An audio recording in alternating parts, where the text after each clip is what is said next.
Hey y'all. Welcome again to the Screw It Yourselfer show, where doing it yourself means you're probably going to screw it up and have to redo it or make it look good with caulk and trim, I guess. I don't know. This series of videos is going to be about my addition, and right now we're going up the stairs. You can see there's no light in the stairs because I haven't got the lights hooked up yet. Going into the bedroom, I built a 30 by 40 garage with attic space above, and this is what I've done with the attic space, bonus room. It's the master bedroom, about 15 by 20. It's pretty big, and let's walk in here. I've been living up here for a while now, and of course it's dirty because I never clean it. My friends and parents would probably tell you I'm normally like that. So doing it yourself, I did the paint myself, and my niece had this really cool idea about doing a splash technique. I kind of like it. Tends to hide drywall flaws, which I needed. So you got a good shot of that. And let's pan this way into the hallway. You can go through the hallway. You got the closet here, bathroom down that way, which is not functional yet because, I haven't finished it yet. So let's walk through this hallway. I'll give you a little peek at the bathroom. Maybe you get a sense of maybe what it'll look like sometime in the future. Got a tub here, which I need to fix because when I was putting it in place, one of the tubes that goes to the jets over here, actually it goes to that vent plug right there, it broke. And when I tested the when I tested the motor, it dumped about 20 gallons of water on this floor and of course down into the garage. That was a bad day. That sucked. Here's the shower over here. Of course, we got wires all over the place. When it's unfinished, toilet will be over here, vanity will be over here. You better get out of here, kitty. I'm about to close the door. Oh. Alright. You would have been trapped. Well, maybe not. Alright, of course. Small overview of that. Back down the dark stairwell. And you've seen part of the garage in my other videos about the Bradley.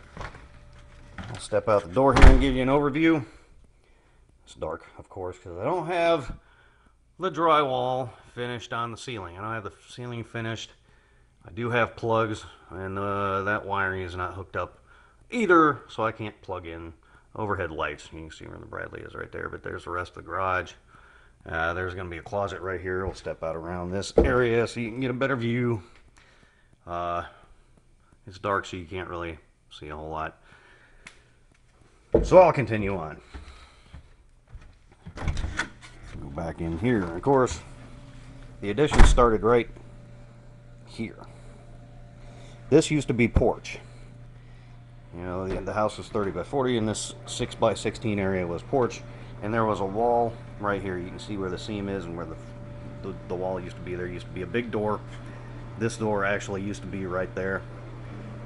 So my project today, this is where the wall was, and of course I got to fill in the gaps in the ceiling so I can get that closed up so the fiberglass insulation quits filtering down into the house and we quit breathing it.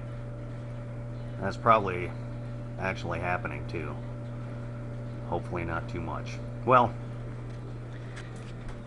yeah, I need to finish that soon. And I probably will do that tonight, I guess. I hate doing ceiling drywall, but I'm doing it myself, and I'll probably screw it up, like I said. The last couple days, I've been working on this wall, putting drywall up. Putting drywall up over here. That's going to be a pantry.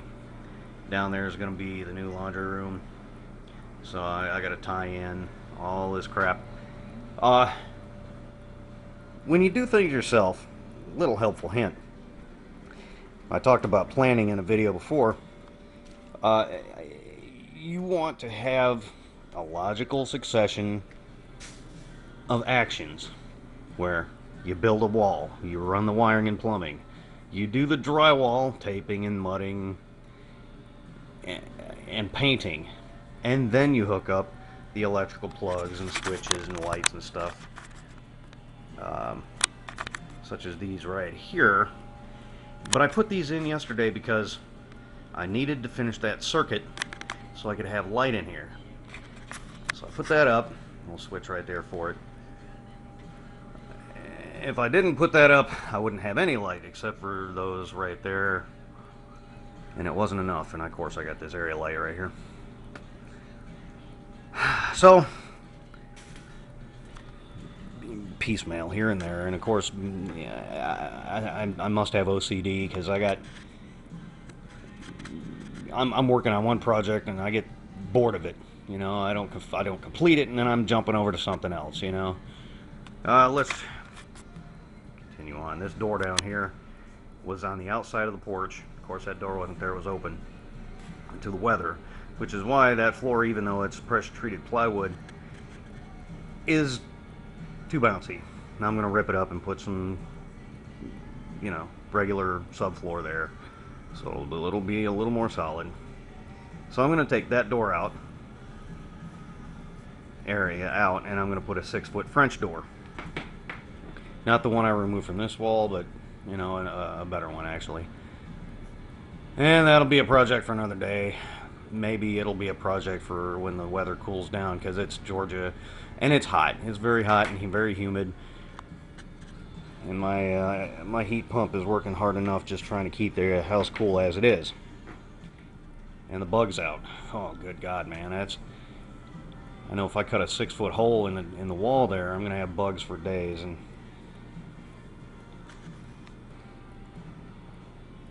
so, my point is, basic theme of the video, as if I actually had one, is logical progression. Stay on task. I'm probably not going to, because that's just the way I am.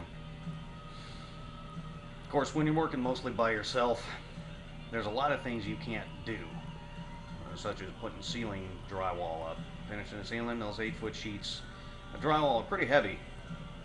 I mean, there's mechanical help. You can build yourself a T-post and put it up that way. It's a big pain in the butt. So I mess around with it. It takes me about 5 times as long. You know, if none of my buddies are around, if they're deployed, they got lives. It's not like they're gonna rush over here on the friggin' weekends just to help me do my stuff, you know, and they've helped me out quite a bit, and I really have yet to adequately repay the favor. So that's another lesson there. If you have friends help you out, it's a good thing. If you want to remain friends with them, do, you know, repay the favor.